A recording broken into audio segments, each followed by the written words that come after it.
Bismillahirrahmanirrahim. Assalamualaikum warahmatullahi wabarakatuh. Kenalkan, nama saya Muhammad Ansal Jabar dan rekan saya. Saya Anifa Syahira. Kami dari kelompok 5 kelas BS3B akan mempresentasikan Financial Report 2024 dari perusahaan Win & Co. PT Wahana Interview Nusantara Tbk. Baik, langsung saja. Kita mulai dari rasio likuiditas.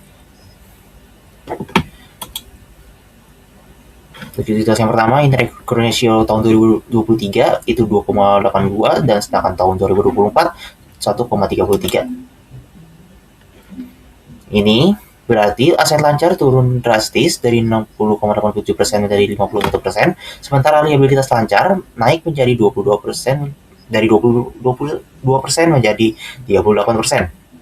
Artinya kemungkinan besar current ratio menurun dan kondisi likuiditas menurun. Perusahaan semakin sulit memenuhi kewajiban jangka pendek tanpa menjual aset atau mencari dana baru. Lanjut ke asset ratio tahun 2023 itu 2,05, sedangkan tahun 2024 itu 0,71. Yang artinya berarti kas hanya 0,58% dari total aset. Berarti itu sangat kecil ya. Artinya quick ratio sangat rendah, menandakan kemampuan bayar utang jangka pendek sangat lemah, bahkan lebih buruk dari current ratio. Dari cash ratio sendiri, tahun 2023 itu 0,92, sedangkan tahun 2024 hanya 0,015. Artinya kas menurun dari 20,45% menjadi hanya 0,58% dari aset. Pasti cash ratio itu pasti anjlok, menandakan bahwa perusahaan hampir tidak memiliki kas untuk membayar kewajiban jangka pendek. Ini adalah kondisi red flag likuiditas perusahaan.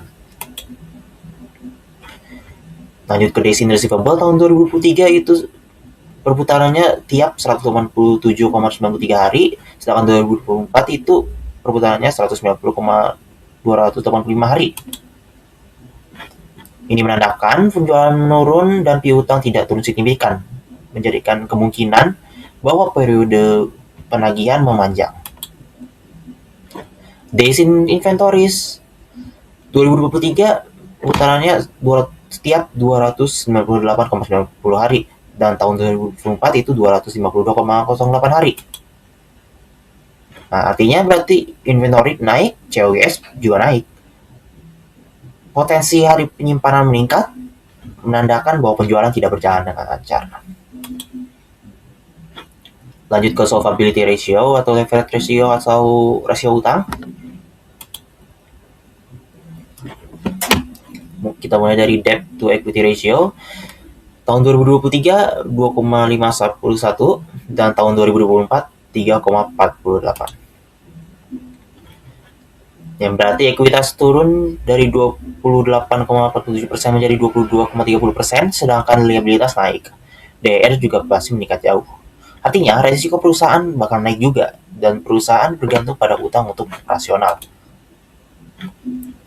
Lanjut ke debt to asset ratio tahun 2023 itu 0,71 dan tahun 2024 0,78. Artinya total liabilitas naik menjadi 77,70% dari total aset. Darat sangat tinggi menunjukkan risiko solvabilitas besar. Lanjut ke times interest earn tahun 2023, karena dalam perusahaan itu sedang net loss, menjadi minus 0,81 dan tahun 2024 itu minus 0,70. Yang berarti EBIT negatif atau operating loss, tetapi beban bunga sangat tinggi, yaitu 19,39% dari sales. TII-nya kurang 1 bahkan negatif, artinya perusahaan tidak mampu membayar bunga hanya dari operasional. Kita langsung ke activity ratio atau rasio aktivitas. Kita mulai dari total asset turnover. Tahun 2023 itu hanya 0,32 kali perputarannya, dan total aset turnover tahun 2024 hanya 0,37 kali. Artinya total aset 2024 lebih kecil dari 2023, tetapi penjualan juga turun. Mendampak berarti efisiensi penggunaan aset kemungkinan juga menurun. Langsung ke fixed asset turnover, tahun 2023 itu 0,98 dan tahun 2024 itu 0,89. Yang berarti aset tetap naik 41% dari aset total, tapi penjualan turun. FAT menurun, aset tetap dari perusahaan itu berarti tidak produktif. Lanjut ke inventory turnover, tahun 2023 perputarannya terjadi 1,75 kali dan 2024 itu 1,45 kali. Berarti COGS naik, berarti inventory juga naik. Berdampak jadi turnover mungkin stagnan atau menurun. Berarti ada indikasi persediaan juga menumpuk. Lanjut ke accounts receivable turnover, tahun 2023 itu terjadi 1,94 kali dan tahun 2024 itu terjadi 1,92 kali. Yang berarti penjualan turun, piutang tidak turun signifikan, menjadikan turnover menurun dan berdampak penagihan piutang melambat. Kita lanjut ke probability ratio atau rasio profitabilitas. Langsung ke profit margin pada tahun 2023 karena sedang net loss berarti minus 0,137, sedangkan tahun 2024 itu minus 0,136.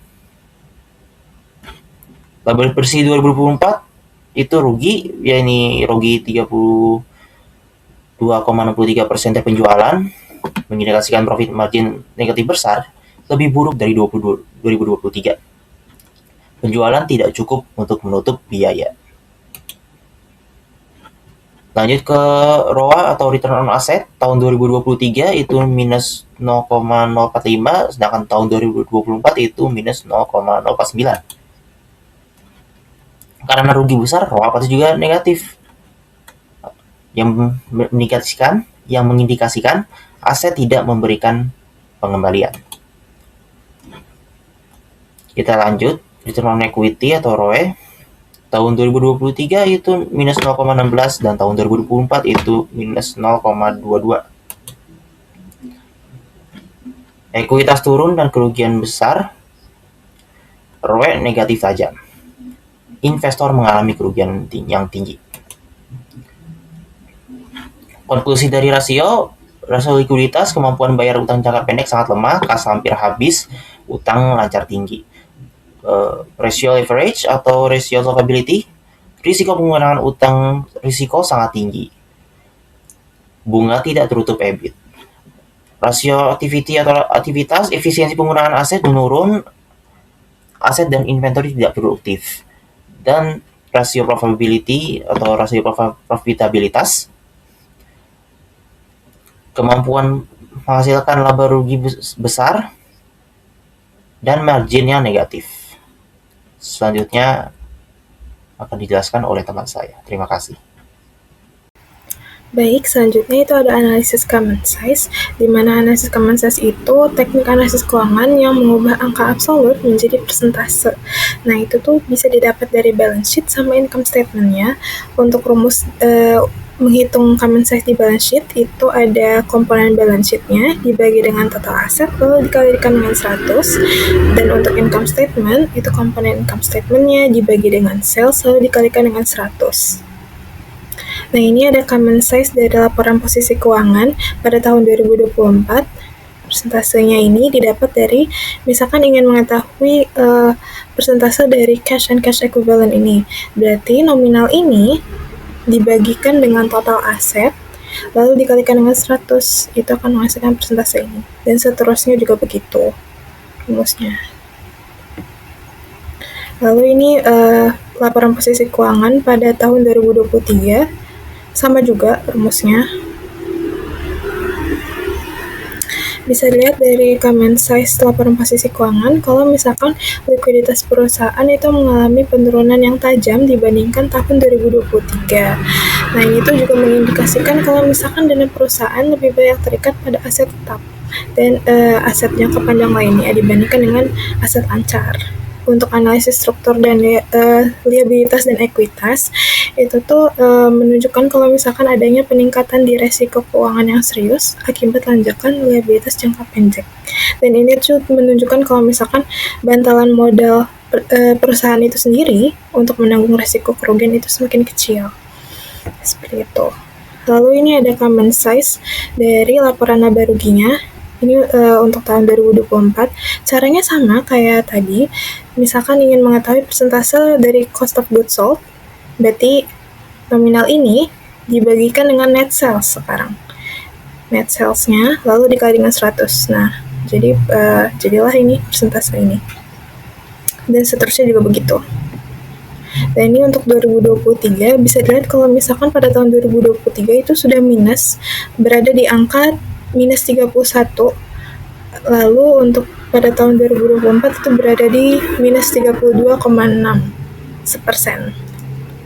Ini menunjukkan kalau misalkan semakin rugi dari tahun 2023 ke tahun 2024. Baik, selanjutnya ini ada analisis degree of operating leverage atau DOL. Nah, ini langsung saja kita ke rumusnya.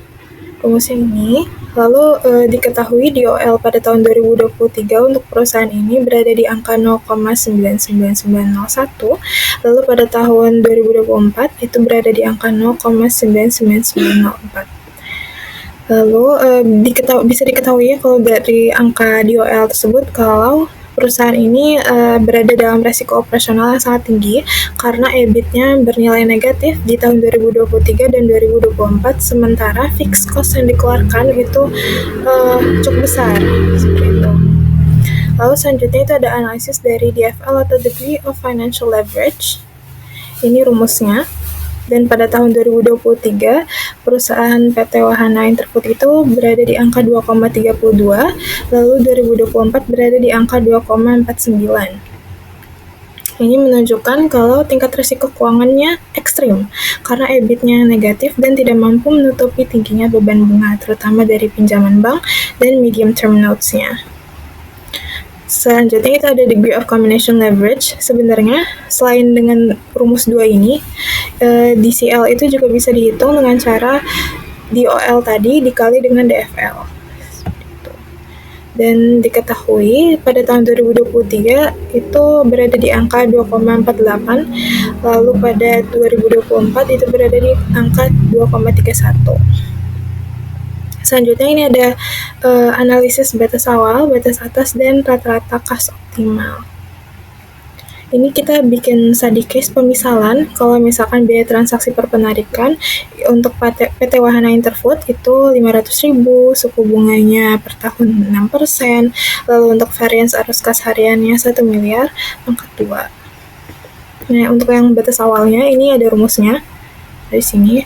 Lalu tinggal substitusikan saja data yang tadi ke rumus ini, dan itu menghasilkan angka Rp13.164.093,57. Lalu ini ada batas atas, ini rumusnya. Jadi batas bawah tadi tinggal dikalikan dengan 4, itu menghasilkan angka Rp52.656.374,28. Lalu ini ada rata-rata kas optimal, ini rumusnya. Dan setelah dihitung itu menghasilkan Rp17.552.124. Jadi kesimpulannya kalau perusahaan ini tuh berada di high risk ya, atau di status waspada karena krisis likuiditas yang serius ditandai dengan posisi kas yang anjlok. Lalu tentunya tadi perubahan dari aset sekarang tuh lebih banyak aset yang tidak lancar dibandingkan dengan aset lancarnya gitu. Jadi perusahaan ini sedang ada di posisi high distress atau tekanan tinggi. Baik, sekian dari saya dan rekan kelompok saya. Kurang lebihnya mohon maaf. Wassalamualaikum warahmatullahi wabarakatuh.